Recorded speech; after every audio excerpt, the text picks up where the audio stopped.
Nagawa ring i-call out ni FLM si Diwata noon dahil nagte-trending ito sa kanyang pares overload. Kinukumpara nila ito kay Diwata at tinatanong siya ng kanyang mga viewers na ano ang masasabi nito kay Diwata. Kachaw ka na kay Diwata sa, ano yan, parmesan mong libre. Ha? Alam mo, yung mga ganyan, hindi ko pinapatulan yan. Oo, yung mga diwa-diwata mukhang engkanto, hindi ko pinapatulan yan. Kahit magbigti yun, malabong umabot sa akin yun, oo. Yun sumikat sa pagtitinda ng pares para may kabuhayan. Ako na may sumikat sa dami ng pera ko na ipinamigay ko sa Pilipino, bobo. Paano ako makakantsawan? Dagdag pa nito, na addict daw si Diwata, kaya bakit ikukumpara sa kanya? Ikukumpara mo sa akin yung dugyot na lubugang panga. Oo, nagkapera yon dahil nagtinda, naghanap buhay. Doon nakilala sa pagtitinda. Ako, sumikat ako dahil bilyon-bilyon ang inubos ko para sagipin yung Pilipino, lalo na nung COVID. Ikukumpara mo sa akin yan, putang ina, addict yan. Di ba? Bobo mo. Di ba? Asan ang utak mo? Yun. Kumain ka na lang. Ako, kumakain ako Wala kang patunay na addict yung tao. Grabe ka naman. Nagkaroon din ng plano si FLM noon na magtayo ng sarili niyang paresan, kung saan ay libre niyang papakainin ang mga taong pumunta dito. Abangan nyo yung paresan ng FFCI. Ha? Patented to ha. Magtatayo ako ng pares. Okay? Only rice. Only sabaw. May soft drinks pa. Ha? At masasarap. Libre. Walang bayad. Para sa lahat ng buong Metro Manila yan. Yan. Malapit na yan. Ay ano ngayon kung gumastos ako ng 3 milyon araw-araw ay papapakain ko yung napakarami? Di ba? Libre. Okay? Ang pangalan ng pares para hindi gayahin. Di ba meron Diwata, merong Engkanto. Abay, puro sila fantastic ito pangalan ng pares natin. FFCI, abangan nyo. Ang pangalan, dineclare ko na. Okay ka, pares ko. Libre. Para sa buong NCR yan. Abangan nyo yan. Ito yung pangalan. Okay ka, pares ko. Libre yan. Nakikipag-coordinate. Naalala ko tuloy yung dati, may napanood akong pelikula Ang pinangalan nila sa kanilang gotohan, ang goto ko mahal. Kaya walang kumakain. Tapos may kumain na isa, parang inuutang pa yung goto. Buwisit ka, kulaong. Coordinate na ako sa government ng Pasay para makahingi ako ng malaking space kung saan pakakainin natin lahat ng mga hirap, mga street dweller, yung mga naglilinis ng kalsada. Only rice, only sabaw, only gulay, only gulay. Ayan, may gulay din. Tapos may pares, tapos may soft drinks. Libre. Sa ngayon, nilabas ni FLM ang balita na hindi pa ito matutuloy dahil walang mahanap na pwesto. Wala nga pwestong makuha Di ba? Ang bobo mo. Kung hindi ka makapaghintay, doon ka makikain kay Diwata, wag ka mag-comment dito, tarantado. Masisira lang yung gabi ko sa'yo. Or else, masira yung gabi mo kasi paliliguan kita ng mura. Bobo mo. The superhero is here, mga kahombre ko. Wow, this is actually funny, man. Sa isang live stream ni FLM, may isang netizen ang nagsabing nakausap nito si President Bongbong Marcos at tinanong niya kung kakilala niya ba si FLM, kung sa ay sinagot daw siyang. Sabi ni Colin, natanong mo si BBM na hindi niya ako kilala. Tinanong mo ba? Natanong mo? Gusto mo pakita ko siya yung conversation namin? Pati yung email sa akin ni Lisa? Hindi lang isa. Marami. Daan-daang email. Natanong mo si BBM? Bobo ka, no? Mema ka lang Mag-almusal ka muna. Baka hindi ka pa nag-aalmusal. Tanghalian, hapunan na. Para kumain ka muna, para magkalaman naman yung sikmura mo.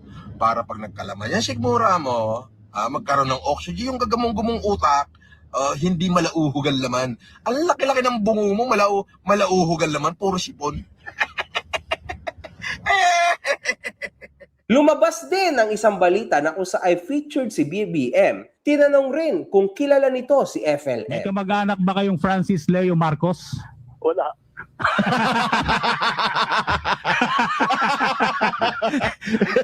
Baka hindi nyo kamag-anak, baka kapatid ninyo. Siguro. Hindi, hindi lang ano yun, marami yan. Maraming ganyan. At mga kung ano-ano ginagawa. Pero napapanood nyo ba yung video niya? Hindi naman Hindi. talaga. Kasi, Huwag nyo nang panoorin, baka mag-positive ulit. masyadong marami ganyan, hindi ko na pinapansin. Oo. He is one of many. Mm. Marami nang ganyan. So, Oo. babayaan mo sila. Kung yan ang Ay. ginagawa. Ang sinasabi lang namin, Mm. pagka Ayan ha, sinabi na, maraming huwag kayong nag-aabang, maniwala maraming dyan. nag-aabang Huwag kayo kasi. sa amin kung sinong totoo, sinong hindi. Oh. Oh, alam niyo kaya namin na itanong, Senator, tambak ho kami ng tanong dito. Mm. Dito sa stasyon, may kinalaman nga diyan sa Francis Leo Marcos na yan na Oo. sinasabing kamag-anak ninyo. Oh, nagpapakilalang kamag-anak ninyo. Hindi ko alam kung saan nanggaling yan. Mm. Hindi, unang-una hindi talaga yung Marcos. Mm. Mhm. Hindi ko alam kung saan nanggaling yan. Mm. Hindi, unang-una hindi talaga yung Marcos. Mm. Mhm. Unang-una hindi talaga yung Marcos. Mm. Mhm. Unang-una hindi talaga yung Marcos. Mm. Mhm. Kaya hindi ko alam kung anong Mm. pero nakakatulong daw siya, tumulong siya. So, wag pag humingi ng pera, wag yung bibigyan. Wag magbigay ng bigas, kunin nyo. Wow! Why? At ito naman po ay tungkol sa Ayan, nakakatuwa yun eh. Kasi binash ko tong dalawang to noon. Binash ko yan noon.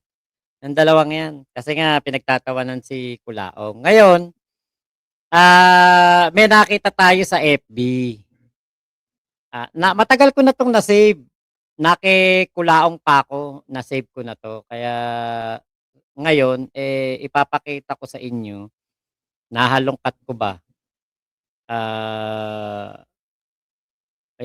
Ganun pala yun. Teka. Ito yun. Nahalongkat ko lang sa ano ko sa baul. Ito po yung chat ng dalawa na Marcos. Hindi natin alam kung ito'y talagang kanilang mga chat. Hindi ko alam. Nakita ko lang to sa FB. So, sinave ko nung time na yon. Ayan, nakalagay dyan isang Senator Amy Marcos at dun sa kabila, Bong Marcos. Kinulodge na lang nila. Unahin natin dito kay Senator Amy. Good evening, ma'am. Senator, pag maluwag na oras po ninyo, pakitignan naman po demand ng ibang mga supporters. Masyado na po kasing nag-iingay itong alias Francis Leo Marcos at pinagdududahan na po ang kanyang pagkatao. Lalo't sinasangkot po inyong pamilya sa kanyang buhay. Ma'am, bigyan nyo ako ng signal na ikalat sa mga tao na di nyo kilala ang taong ito at wala po kayong kaugnayan. 100, kayo po ang paniniwalaan ko. 100%. Kaya kung ano po ang sasabihin nyo, makinig po ako. Kamakailan lang po ay nag-report ako kay Sir BBM about Tiburcio Taliano Marcos. Mga Maharlika Fund leaders, ginagamit din po niya ang pamilya nyo at maraming OFWs ang nagoyo. Salamat po, ma'am. Ingat po kayo. God bless po. Okay. Yap, Ellen. Loko yung Francis at Di Marcos. Bakit kasi kinakagat ng tao? Opo, sige po. Mag-vlog po ako para may counterclaim po. Okay lang po ba, ma'am? Okay. Marami na ring online. Binubuko siya.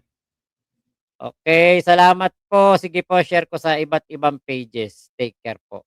Tapos dito naman sa kabila, Bong Marcos, nakalagay, hindi namin kilala ang scammer na ito.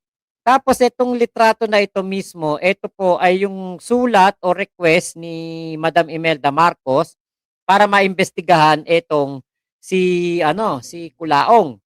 Nakalagay din dito, please inform anyone who comes into contact with him to know he has no relationship to the Marcos family and is a notorious scammer. Bong Marcos. Hindi natin alam kung Bong Marcos, kung sino tong Bong Marcos o Bongbong Marcos Sabi pa dito, thank you po Sir Bong. Okay lang po ba nagagamitin ko po ang mga bagay na ito para i-share po sa lahat po ng Marcos pages po, sir. Sabi pa dito, maraming salamat. Dapat makalat as much as possible sa maraming tao. Nito ko lang ulit ito nakita, nahukay ko sa baul.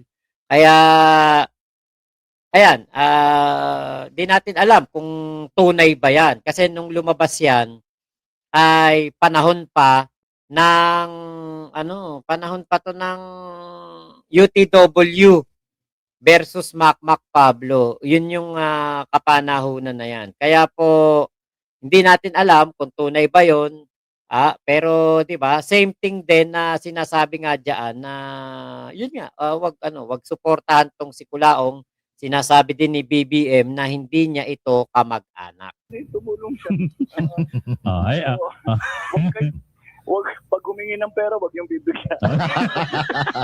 Wag magbigay ng bigas, kunin nyo. Wow! Why? At ito naman po ay tungkol sa kanyang fake marriage. May isang investigative journalist ang nag-claim na ang naging kasal ni FLM sa isang Filipino-Japanese beauty queen ay isang pekeng palabas lamang. Ang journalist na si Manuel Mejorada ay sinabing ang kasal nila ay isang void ab initio, kung saan si FLM ay hindi man lang ginamit ang tunay niyang pangalan sa kasal na iyon. Void ab Totoo yun.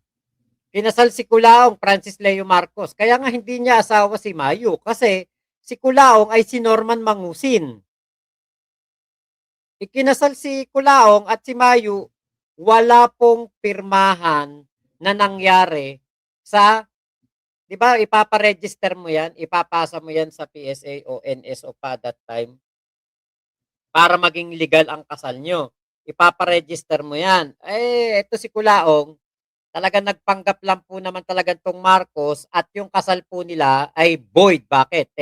Si Kulaong, kasal yan kay Kaber, di ba? ad initio is a Latin term meaning void from the beginning or invalid from the start. In legal terms, it signifies that something like a contract or agreement was never legally valid from its inception and is treated as if it never existed. Grabe yun. Nung lumabas ang tunay na identity ni FLM, sabay rin ditong naiungkat na kasal na pala ito noon pa sa isang babaeng nagngangalang Maria Cristina Caber. Ayon sa journalist, pinakilala ni FLM ang kanyang sarili kay Caber bilang isang engineer sa Saudi Arabia. Ngunit ang katotohanan pala noon ay nagtatrabaho siya bilang isang baker. Okay lang naman maging nagtatrabaho ka sa bakery, di ba? As long as nagsasabi ka ng totoo. Kaso bakit ganito? Puro ata to kasinungalingan, no? Sa tingin natin. Dagdag pa nito, ginamit lamang ni FLM ang Philippine-Japanese bilang isang props dahil nagbabalak itong tumakbo noong 2022. Fake gold bar. Kumakalat din ang isang post noon na si FLM noon ay nagagawang magbenta ng mga pekeng ginto. Base sa mga kumakalat online, nahuli ito sa isang entrapment operation dahil sa pagbebenta nito ng pekeng ginto. Una, higit ho sa lahat,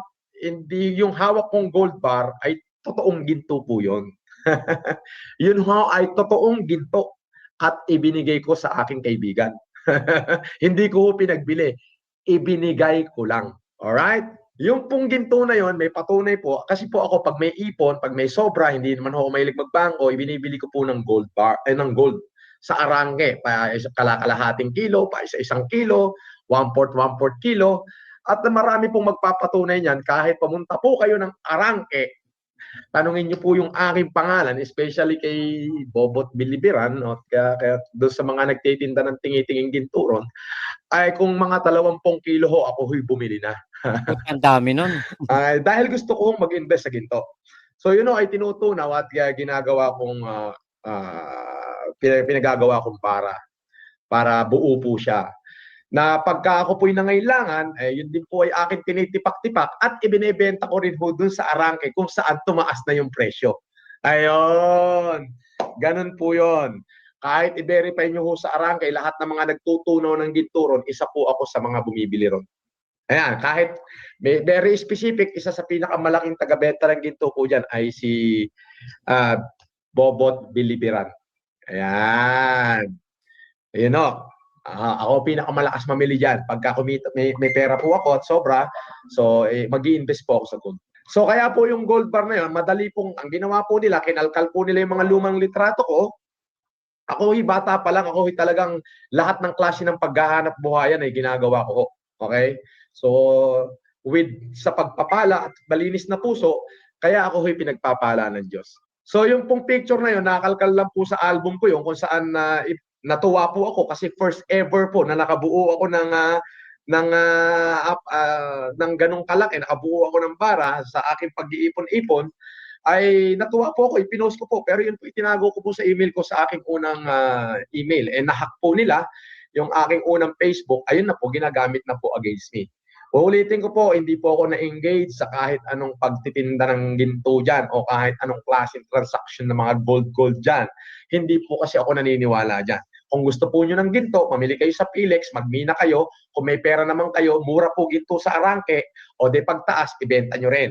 Ngayon, mga kahombre ko, ano ba ang masasabi ko sa lahat ng kanyang mga naging issue? Lumalabas sa ating research, mga kahombre ko, na isang mandarambong si FLM. Pero syempre, wala po tayong maipapatunay na totoo siyang manloloko or what, kundi sa mga kaganapan niya lang na binuo niya mismo sa social media. Marami pong mali si FLM. Pero for sure, meron at meron pang lalabas na ibang mga bagay na makakapagpadiin lalo sa kanya. And actually, naglabas-masok din ito sa kulungan. So the credibility continues on going down. Although hindi naman porke nakulong ka, habang buhay ka ng guilty. Siyempre, kaya mo nga pagbabayaran para at least maabsuelto ka sa gobyerno. Tama? Pero in this case, mga kahombre ko, bakit ganon? Nakukulong siya, lumalabas siya, mas lalo pa siyang gumagawa ng maraming katarantaduan at kabulasuhan. So abangan natin ang mga susunod na kabanata kay FLM. One love. Good fucking time. Mga putang ina nyo. Ayan. So, yan yung alamat ni Kulaong. Di ba? Okay, basa tayo comment.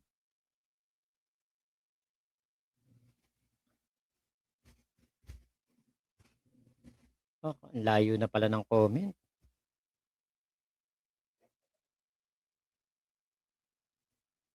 Okay. Ate Maria Teresa, MG brought me here when he interviewed you, but I not only support and MG and subscriber also. Attorney Libayan and Cayu. Okay po, thank you po. Cristel, ayan, shout out. Daveson Pondevida, hello po. Joka, sa sobrang yaman ni Prinsesa Remy, bawal magtsinela sa lupain niya. Nila sa Cordillera. Yun nga yun. Okay. Balitang ina, sabi ni Big Mama. Balitang ina. Okay, read rin. In the other hand, nakakawa mga napaniwala pa rin sa kanya. Like, Tess FLM, masyadong nahook yun nga. Totoo naman yan. Okay, grabe niya murahin ang prinsesa ng Cordillera. Okay, Daveson, Diyos ko talaga magkwento itong si Norman. Okay, Ate Prinsesang Palaboy, unang sinungaling ng pamilya si Nanang Reme para konsintihin kasinungalingan ng anak niya. Big Mama, wow talaga ba coming from you ang lait Kulaong? Okay, Daveson, okay ka, pares ko. Kuya Henry, hindi nga sumagot, pero alam ko na address niya at may nakilala na ako, isa sa kasama niya. Okay. Kuya Navarro, kay Vic Soto yan. Kay Vic Soto pala pelikula na yon. Napanood ko yan eh. Parang ano lang. Nitong mga panahon ng pandemya, napanood ko yan eh. Tawa kami ng tawa dyan eh. Kasi, biruin mo, ang ipangalan ba naman ang goto ko mahal? Sino kakain nun? Mahal nga talaga yung goto. Okay, Joka, dekalibreng manggagancho ka talaga Kulaong. Nakakatawa ka lang pero madami kang buhay na sinira. Pinagsusugal mo lang, nauuto mo sa OFW. Toneladang only rice, only gulay, kalabasa lang ni Kulaong. Ruth Ian, Lagmay. Elmo, sana ang pinalabas na lang na libre niya. Yung sampal sa kanya. Susulitin ko libre sampal sa kanya. Kung sakali. Okay, Ridrin, comment talaga ni CJ, uy, ang pinag-ugatan kung bakit nasa ganyan sitwasyon si Kulaong ngayon. Nare-reminis kaya siya sa punto na, punto na binasa niya comment noon. Yun nga. Ridrin, thank you sa na yan. CJ, uy, pala pangalan nag-comment. Kuya G, hello po. Okay, Ate Prinsesang Palaboy, hingi mo daw ng tinapa si Kuya Henry. Elmo, ngayon nakikitawa ka na din sa kanila. Okay.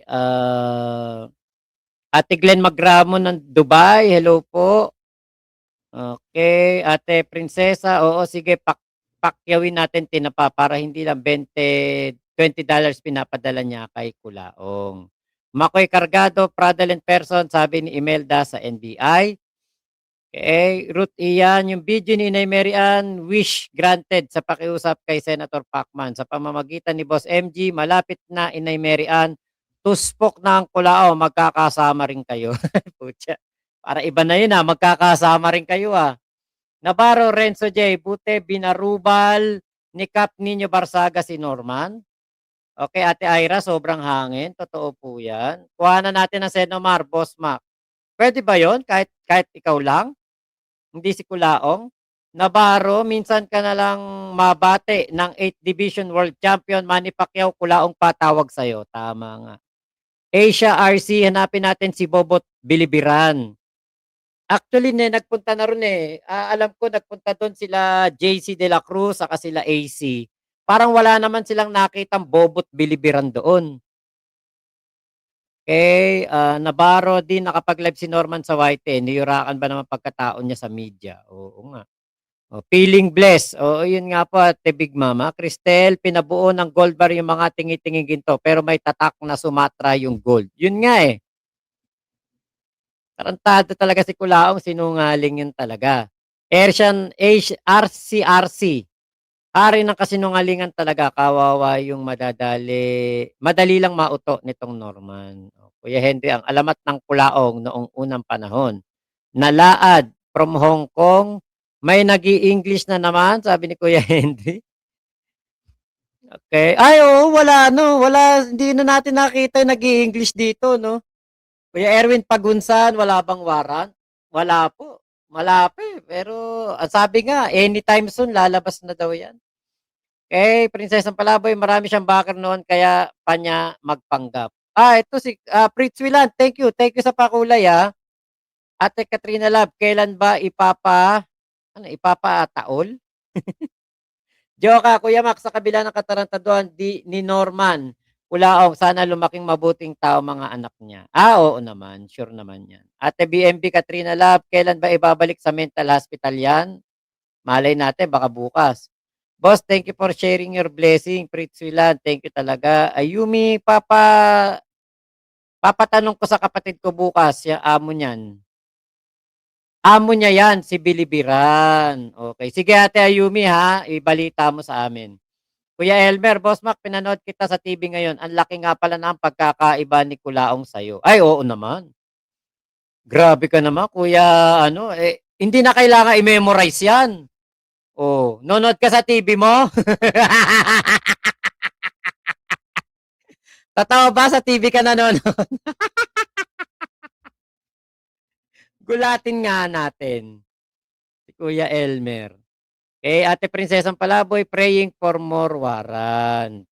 Navarro, lap trip yan movie na yon. Si Vic Soto, Boss Mac, ang goto ko mahal. Libre gupit, libre sabaw, libre saking. Tas kumain, chuper ng taxi, tas di binayaran. Joma Anaput. Ayan, hello po. Natano, laging nalalaktawan yung comment ko, Boss Mac. Talaga ba? Ano yun? Natano.